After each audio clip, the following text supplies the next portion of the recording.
Battery maintenance and testing. Have you got the juice? Today we're going off-site to Unlimited Motorsports here in Livermore, California. We're going to talk with Jody, who's been working on motorcycles for 30 years, focusing mainly on metric motorcycles. Let's go in and talk to Jody and see what he has to tell us about batteries. Right. Hey, Jody, how's it going? Kyle, how are you doing today? Doing great. I see you got all of your battery stuff all set up here, ready to go for us. Did a couple little setups here with battery tester, battery tender, and a couple batteries we can run through some testing on and stuff. Awesome. Let's get busy. All right, Jody, we've seen a big shift in the metric cruiser market going sealed batteries. You've got Bike Master, you've got Yuasa, you've got all kinds of different brands out there. The seal definitely seems to be the more modern approach to the old liquid-filled batteries. Absolutely. No maintenance ones. They're basically filled and charged when they're first purchased. Maintenance-free batteries may not need water, but they do need tending. Tend not to last quite as long. Sometimes that's due with the battery running low and people not keeping the maintenance up on.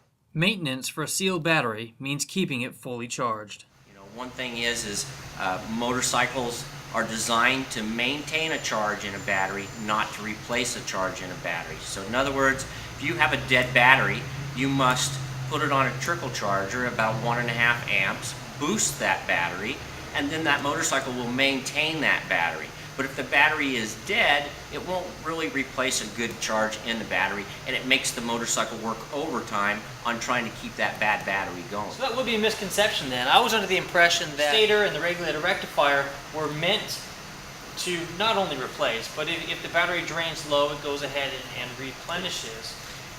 It will replenish to a certain point. If a battery gets all the way down, then it needs to be brought back up with a charger to bring up the specific gravity up. Which is what really a battery tender or anything of that nature, the PulseX Extreme Charge. You plug it in when you're not riding the motorcycle to make sure that battery is top notch for when you unplug and go for the ride. While on the topic, we can't forget about the old school acid-filled batteries. You have your regular liquid-filled batteries that are filled with electrolyte. Every 6-8 weeks should be checked and topped off. If you allow that maintenance to drop down, the life of the battery usually drops down too. So we've all got batteries installed in our motorcycles. What's the best way to make sure that the battery's going to last the longest? Well, always looking, when you're doing your routine maintenance on your bike, always making sure you get to that battery, especially your street bike. Your liquid-filled batteries do have a vent on them. They got a little vent hose. You want to make sure that hose is always still hooked up, because during the hot time of the weather, you'll tend to lose water evaporation or electrolyte evaporation out of your liquid-filled battery. Keeping your terminals clean. There is battery cleaner you can spray on your battery terminals, keeping that stuff clean so you got a good connection. To really find out the state of the battery and exactly what it's doing. Can you show us how this works, how you would test the battery to Sure. find out what the load looks like? Yep. Basically, this is what they call a little battery load tester. You just took your negative, positive, positive. You can actually hook it up, and then it gives you a readout on it.